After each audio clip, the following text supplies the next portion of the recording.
Lihat saja, mana ada para pendukung Pak Prabowo ngonten menguraikan berbagai hal.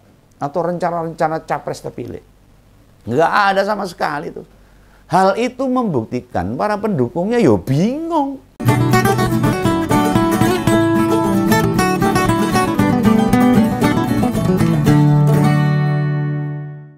Kemarin saya mendengar dan melihat di TV, Profesor Mahfud bilang jika dirinya merasa lebih baik dari pemenang Pilpres, yaitu Prabowo Gibran. Ya, secara integritas maupun pengalamannya, ya memiliki kemampuan yang lebih unggul lah. Tapi hasil Pilpres menunjukkan rakyat lebih percaya kepada mereka. Ya sudah.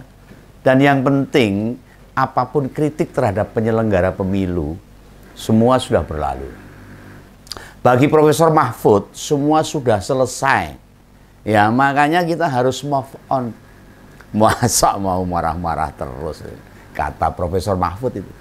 Nah, pernyataan ini mesti kita aminkan, kita dukung dan kita ikuti. Proses yang sudah berlalu ya biar berlalu lah. Silahkan tuh Kompolres cek.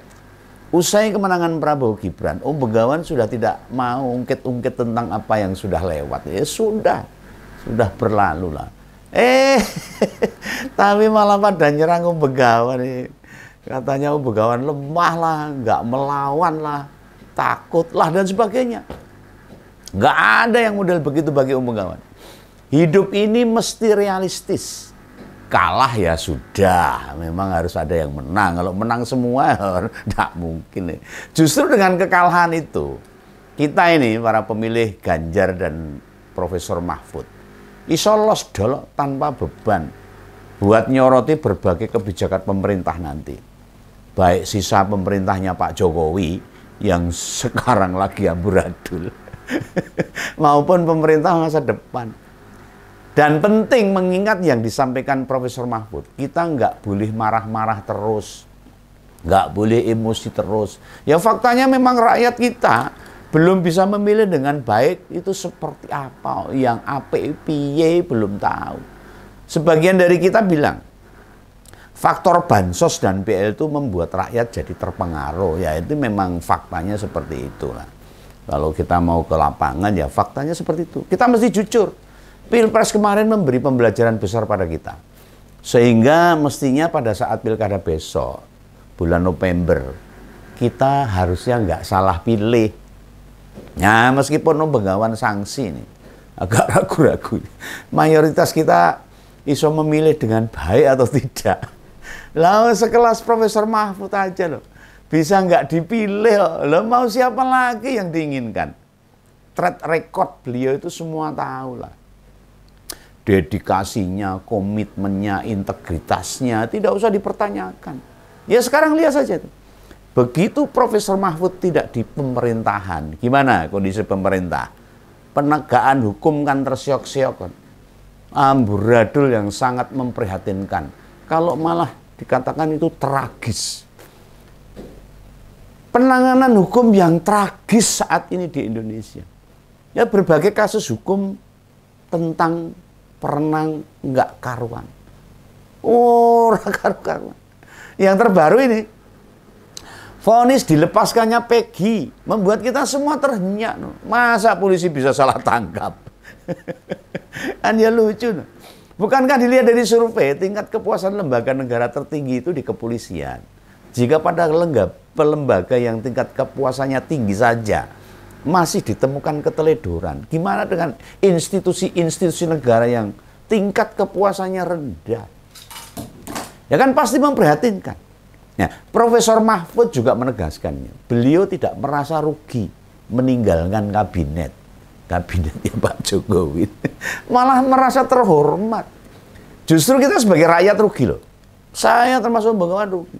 Beliau tak lagi ada di kabinet itu rugi. Apa ini jadi cerminan ini? Kelak di pilkada, kita hanya memilih orang-orang atau pemimpin-pemimpin berdasarkan selera banyak orang saja. Wah, itu bahaya. Wah, calon ini tenar, sugih duit, nggak tahu latar belakangnya apa, duitnya kok ngendi, langsung nggak mudeng masyarakat itu. Ini yang harus kita pahami. Jangan sampai salah pilih dalam pilkada besok. Nah, di Indonesia ini banyak orang cerdas dan baik sebenarnya. Hanya sayang saja banyak di antara mereka bila didukung ikut kontestasi malah tidak mau. Kenapa? Ya susah menangnya. Yang berminat atas orang baik dan cerdas itu sedikit sekali. Kalau Kanuragan itu 80% orang itu tidak mau orang sukses, yang 20% itu yang maunya sukses. Lah lihat saja kandidat-kandidat yang disebut partai-partai sekarang ini. Coba dong sodorkan ini kepada Om Begawan. Siapa yang lumayan layak? Lawong nama kayak Pak Ahok, Putri Risma hari ini, Pak Jarod belum positif maju ke pilkada. Ya kenapa? Ya karena permasalahan-permasalahan yang sekarang terjadi, situasi kondisi politik yang terjadi sekarang, ruwet, tragis. Ya eman banget kan, emang banget bener. Eman dengan pemimpin-pemimpin yang berkualitas itu tidak ikut pilkada. Mereka pemimpin-pemimpin yang berkualitas. Dan dibutuhkan oleh kita semua yang ingin Indonesia aman, maju, nyaman, dan sebagainya. Tapi nek mau ngene tok njaluk. Karena bansos, karena bantuan lalu salah pilih. Nah, iman-iman negara ini loh. Tapi orang-orang baik itu akan sulit mendedikasikan kebaikannya jika berada di lingkungan yang tidak kondusif, yang saat ini masih amburadul. Di kabinet sekarang nggak hanya Profesor Mahfud yang punya nilai lebih. Ada Bu Retno Marsudi, Menteri Luar Negeri, ada Bu Sri Mulyani, Menteri Keuangan, Pak Basuki, Menteri PUPR. Lah, Bu Risma, tapi sekarang malah jarang terekspos itu Bu Risma. Yang masih sering ya Pak Basuki, ya karena disuruh handle jadi ketua IKN. Padahal jadi Menteri PUPR saja, pusingnya setengah mati. Beliau diberi tugas berlebihan, akibatnya tidak akan fokus. Lah, beberapa pekerjaan bisa terbengkelai. Misalnya banyak disebut, Presiden batal pindah ke IKN pada bulan Juli ini. Ini sementara pekerjaan IKN dihentikan katanya. Kabar terakhir. Nah, disebabkan tidak siap air dan listrik. Kesannya jadi Pak Basuki yang salah. Nah, kembali nih ke Profesor Mahfud. Beliau itu salah satu aset bernilai di negara kita ini. Bangsa ini punya aset yang sangat bernilai, yaitu Profesor Mahfud. Salah satunya, yang menduduki jabatan apapun selalu resik, bersih, tak ternoda.